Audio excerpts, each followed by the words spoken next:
আদি কৈলাস, যেখানে দেবাদিদেব মহাদেবের বাস। পঞ্চকৈলাসের এক কৈলাস আদি কৈলাস। হিন্দুদের সবথেকে গুরুত্বপূর্ণ ধর্মীয় স্থান হল তিব্বতের কৈলাস মানস সরোবর। তার ঠিক পরেই আদি কৈলাসের স্থান।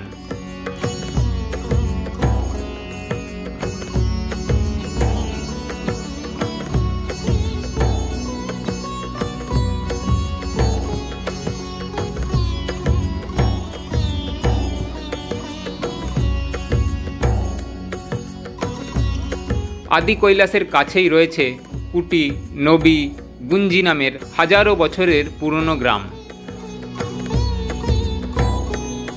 উত্তরাখণ্ডের কুমায়ুন ডিভিশনে পিথোরাগড় জেলায় অবস্থিত আদি কৈলাস এবং ওম পর্বত।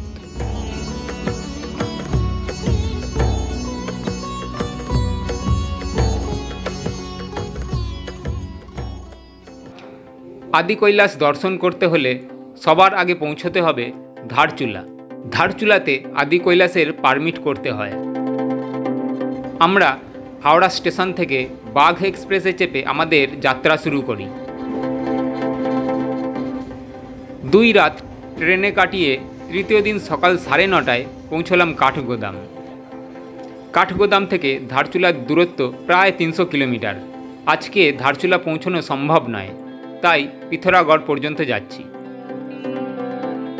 কাঠগোদাম থেকে পিথোরাগড়ের দূরত্ব মোটামুটি 180 কিলোমিটার।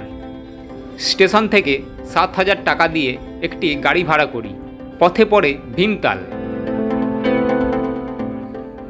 নৈনিতাল জেলায় এইরকম 7টি তাল বা লেক আছে। তার মধ্যে অন্যতম জনপ্রিয় নৈনিতাল। অসাধারণ সুন্দর এই লেকে বোটিংও করা যায়।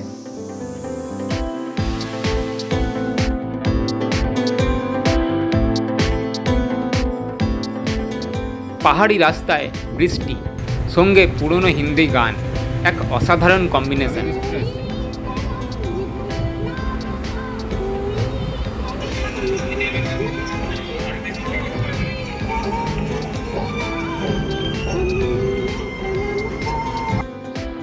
সন্ধে 7টা নাগাদ আমরা পৌঁছলাম পিথোরাগড়।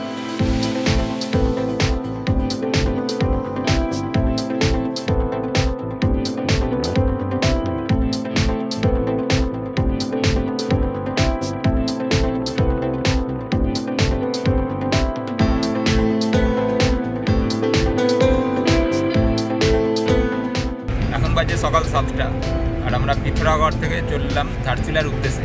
জয় ভোলে, জয় ভোলেনাথ।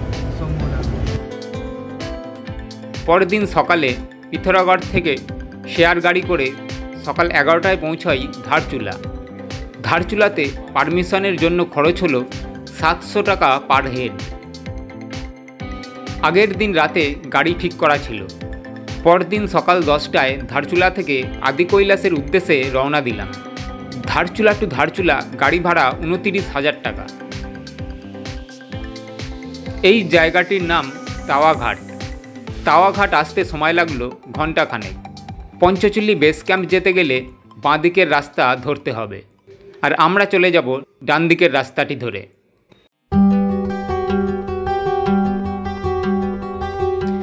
গুঞ্জি পর্যন্ত পুরো রাস্তা আমরা যাব কালী নদীর ধার দিয়ে। মানচিত্র বলছে কালী নদীর ওপারটা নেপালের অংশ।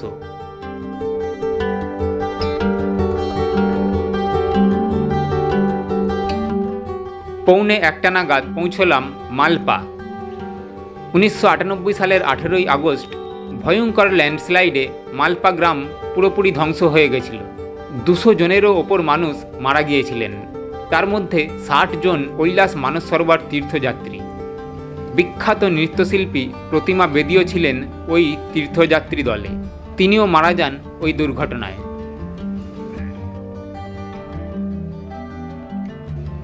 দুপুর 1টায় পৌঁছলাম বুধি গ্রাম। এখানে আমরা দুপুরের লাঞ্চ করে নিচ্ছি। 3 ঘন্টা জার্নি করে এসে আমরা পৌঁছেছি এই বুধি গ্রামেতে। এখানে থালির খরচটা বেশ হাই, 250 টাকা প্লেট থালিতে, যত খুশি খাওয়া যায়।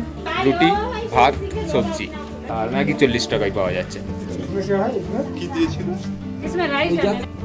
এখানে সব বুফে সিস্টেম করা আছে, আপনারা যত চাইবেন খেতে পারবেন, যার পেটে যতটা ধরবে, এবং নিজেরাই নিয়ে সার্ভ করে খাওয়া যাবে। এখানে মোবাইল নাম্বার লেখা আছে, সন্তোষ ব্যবস্থা है। যত এগিয়ে যাচ্ছি ততই পাহাড়ের দৃশ্য পাল্টে পাল্টে যাচ্ছে এবং আরও মনোরম এবং সুন্দর হচ্ছে। এটিকে বলে 36 বেন্ড, কারণ এখানে 36টি বাঁক আছে। 36 বেন্ডের মাথা থেকে পুরো জিগজ্যাগ রাস্তাটা দেখতে দারুণ লাগছে।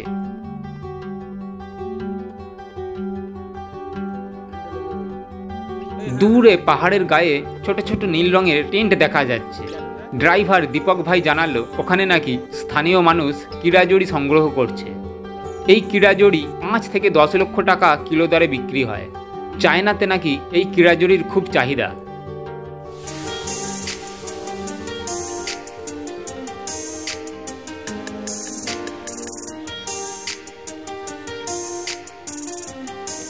এরপর শিয়ালেক চেকপোস্টে আমাদের পারমিট দেখাতে হলো। ভারতীয় আর্মি পারমিশন ডকুমেন্টস চেক করছে, তারপর এগোতে দিচ্ছে।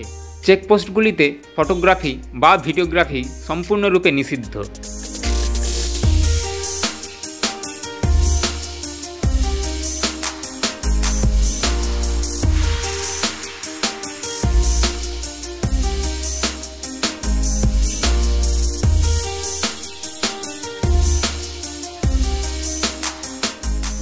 গুঞ্জি পার হয়ে চলে এসেছি। একটু পরেই রংকং এবং তারপর নবীগ্রাম। গুঞ্জি অথবা নবীগ্রামেও হোমস্টে ব্যবস্থা আছে।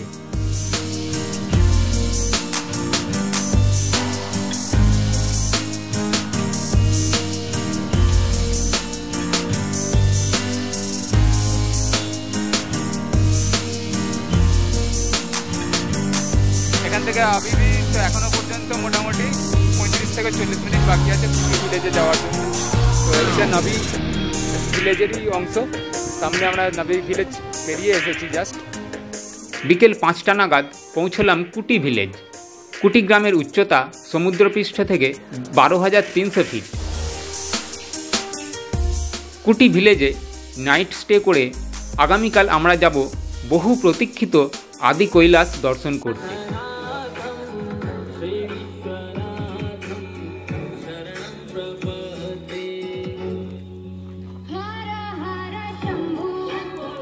এখন বাজলো সকাল 7:30।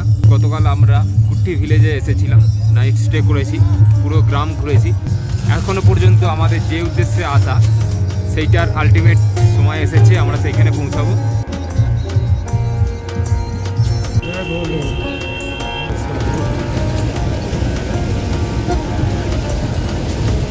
কখনো ছোট ছোট নদীর ওপর দিয়ে যেতে হচ্ছে। স্রোতও বেশ ভালোই, চারিদিকে উঁচু উঁচু বরফে ঢাকা পাহাড়, সাথে ঠান্ডাও বাড়ছে। এরপর জলিংকং চেকপোস্টে আবার দাঁড়াতে হলো। এখানে একটু সময় লাগলো, কারণ গাড়ির লাইন পড়ে গেছে। এখান থেকেই দর্শন পেলাম অপরূপ সুন্দর ব্রহ্ম পর্বতের। জলিংকংয়ে পৌঁছলাম সকাল 8:30টায়। জলিংকংকে আদি কৈলাস যাত্রার বেস ক্যাম্প বলতে পারেন।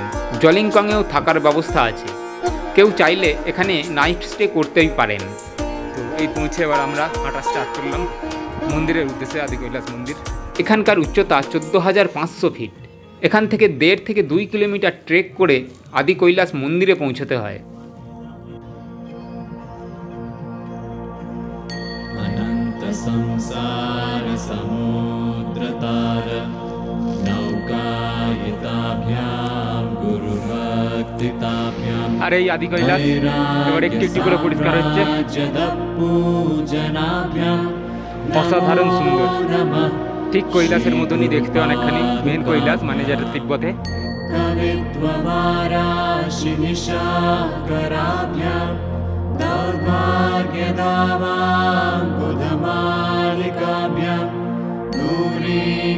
প্রচণ্ড হাওয়া, 3 থেকে 4 ডিগ্রি টেম্পারেচার।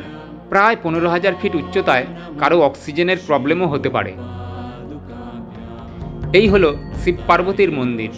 মন্দিরের ভিতরে ভিডিওগ্রাফি নিষিদ্ধ। পাশেই পার্বতী সরোবর। পার্বতী সরোবরের জল সবাই মাথায় নিলাম। वाचस्पतितां हिताभ्यां नमो नमः श्रीगुरुपादुकाभ्यां कालिकनिकाशपदावृताभ्यां नानाविमोहादिनिवारिकाभ्यां পাহাড়ে আবহাওয়ার কোনো নিশ্চয়তা নেই। আমরা সৌভাগ্যবান, খুব ভালোভাবে আদি কৈলাসের দর্শন পেলাম।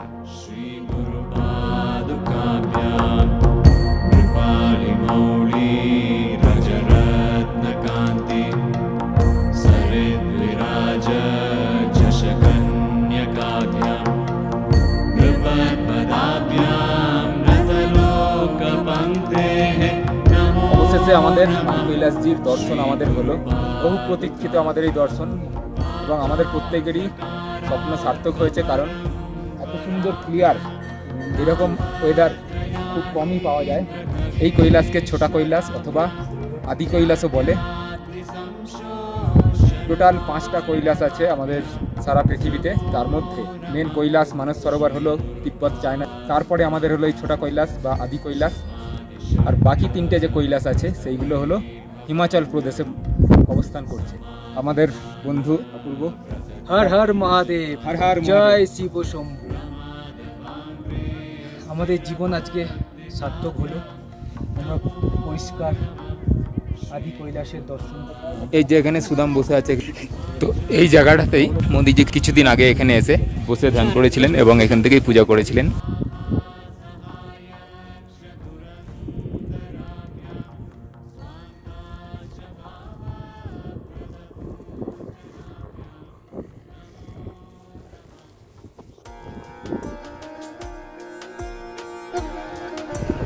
भारत माता की जय, भारत माता की जय, भारत माता की जय।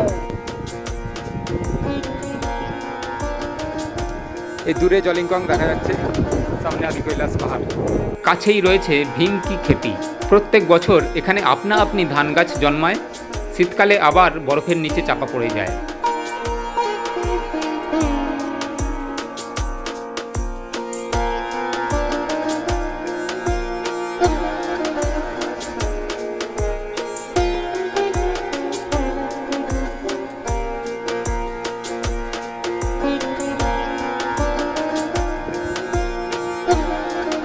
জলিংকংয়ে লাঞ্চ করে আমরা রওনা দিলাম গুঞ্জি ভিলেজের দিকে।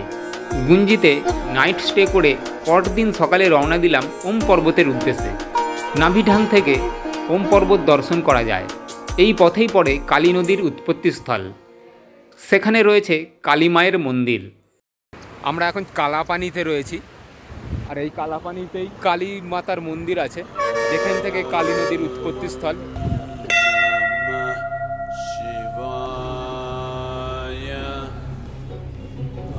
আমরা মায়ের দর্শন নিয়ে পৌঁছলাম নাভিঢাং। এখন সকাল 10টা, অবশেষে আমরা পৌঁছালাম ওম পর্বত দর্শনের বেস পয়েন্টে।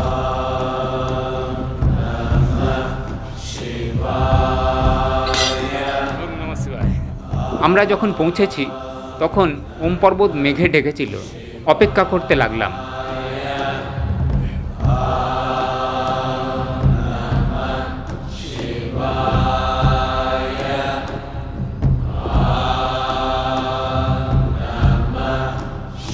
কিছুক্ষণ পর মহাদেব আমাদের সহায় হয়েছেন। সমস্ত মেঘ সরে গিয়ে পুরোপুরি পরিষ্কার ওম পর্বতের দর্শন পেলাম। সে এক অনবদ্য মুহূর্ত।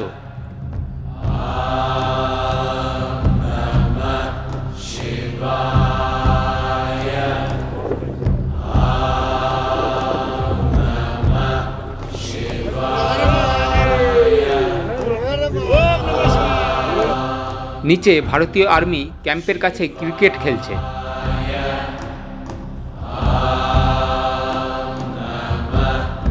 মনে করা হয় পৃথিবীতে 8টি ওম সিম্বল পর্বত আছে, তার মধ্যে একটি মাত্র এখনও পর্যন্ত খুঁজে পাওয়া গেছে, যেটি হলো এই ওম পর্বত। এখান থেকে মাত্র 8 কিলোমিটার দূরে লিপুলেখ পাস। লিপুলেখ পাস পার করে তিব্বতে কৈলাস মানস সরোবর। ভাবলেই গায়ে কাঁটা দেয়।